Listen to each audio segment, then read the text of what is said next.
For 7 years, every door closed on me. Every employer called me a thief, because my own parents told them I was one. They thought they had erased my future. What they didn't know was that my grandmother had already planned the truth. I came back to the town on a grey morning, 7 years after I left with nothing but a small bag and a broken name.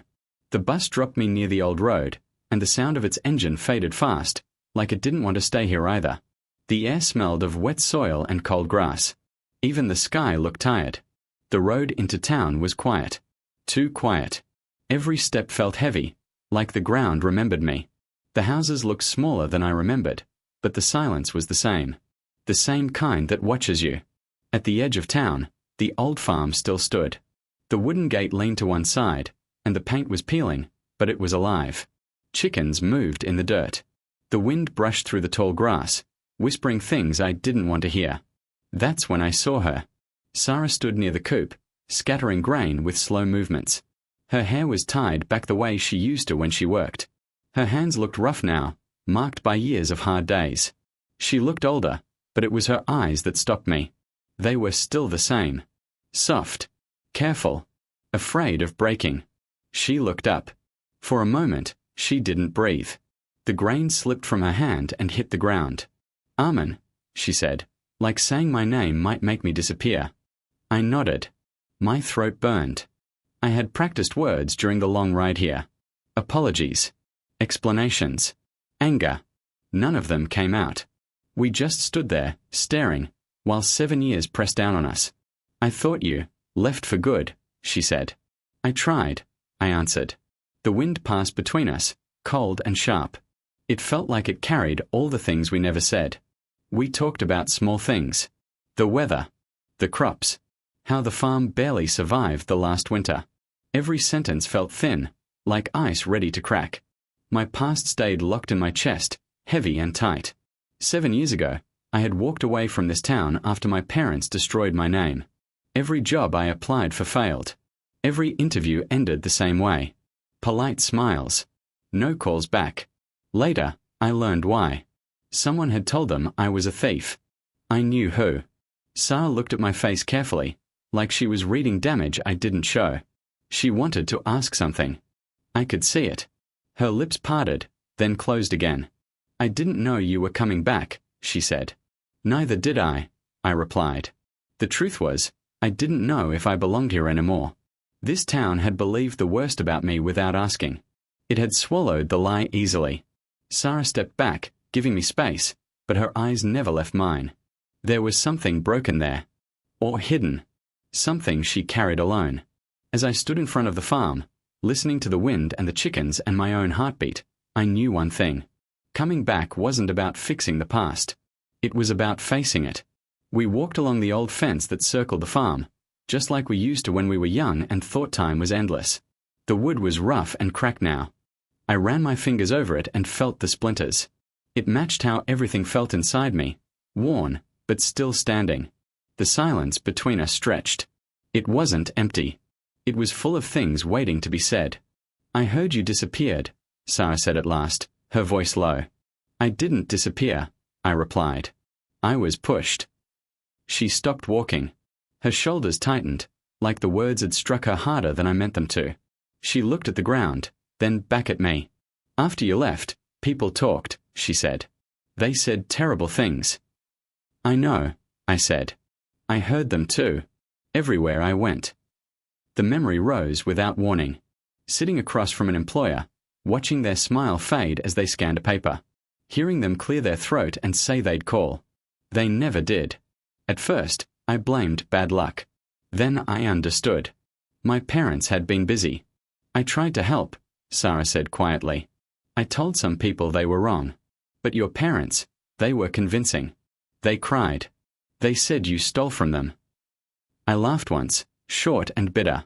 The sound surprised even me. "They always knew how to cry," I said. "They just never did it for me." We kept walking. The wind carried the smell of hay and old wood. Each step felt like moving through memories instead of ground. "I wrote to you," Sarah said. "I never got them." Her face fell. That told me enough. We reached the back of the house, where the fence dipped low. I remembered sitting there years ago, talking about leaving together, about building something new. That dream had died quietly. A sudden laugh cut through the air. A child's laugh. It came from inside the house, bright, careless, alive. My heart skipped before my mind could catch up. Sarah turned too fast. She moved without thinking, stepping between me and the door, her hand gripping the edge of it. "Who's that?" I asked. She shook her head quickly. "Just a kid from town. His parents help here sometimes." She didn't meet my eyes. Her voice was steady, but her hands weren't. The laugh came again, followed by small footsteps. Then silence, like someone had been told to hide. Something felt wrong. Not loud. Not clear. Just wrong. That night, I stayed in the small room she offered. I lay awake, staring at the ceiling, listening to the farm breathe. Every sound felt close. My thoughts drifted to my grandmother. The last day I saw her, she held my face in her hands, her eyes sharp despite her age. "If they try to break you," she said, "let them." Then she leaned closer and whispered, "I've already prepared." I never asked what she meant. Lying there in the dark, listening to a child move softly in the other room, I wondered if the past was done with me, or if it was just getting ready to speak. The truth came quietly, the way real things often do. It was early morning. Pale light slipped through the kitchen window, touching the wooden table, the cracked walls, the small life this farm still held together. I sat with a cup of tea that had gone cold. Sarah stood near the sink, her back to me, her shoulders tense like she had been holding a breath for years. "I can't keep lying," she said. She turned slowly. Her eyes were red, not from sleep, but from fighting something she could no longer control. "He's 7, she said. "His name is Adam." The words landed one by one, heavy and sharp. 7. My chest tightened. I stood without realizing it. My legs felt weak, like they might give up before my heart did. The timing was too exact to ignore. The silence stretched, thick and painful. Mine. I asked, even though I already knew. She nodded. Tears finally fell. "I wanted to tell you. I tried. But after what your parents did, after the way the town treated you, I was afraid. Afraid they'd hurt him too." Before I could speak, small footsteps sounded in the hallway. Adam stood there, holding a toy truck with chipped paint.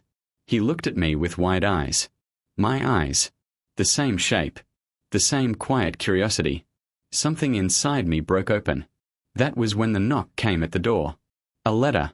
Then another. And another. Sarah watched in confusion as I opened them. One was from a company in the city. Another from a factory. Another from an office I barely remembered applying to. All of them said the same thing. "We were misled. We were given false information. We owe you an apology." My hand shook as I read. My grandmother's voice echoed in my head. "I've already prepared." She had saved everything. Every threat. Every lie. Every message my parents sent to employers. She had recorded it all. Signed statements. Proof stacked quietly over years. And before she died, she made sure the truth would walk out on its own. The letter said the files had been sent to everyone. Employers. The town council. Even my parents. By noon, the town knew. By night, my parents' voices were silent. They didn't lose money or homes. They lost something worse. Their control. Their power over my life. Their line no longer belonged to them. I stepped outside with Adam. He handed me his toy truck without a word. I held it carefully, like it mattered. Because it did. Sarah watched us from the doorway, her face full of fear and hope at the same time. I finally understood. The revenge wasn't loud. It wasn't cruel. It was the truth arriving late, and finding me alive, standing with my son, while the lie collapsed behind us.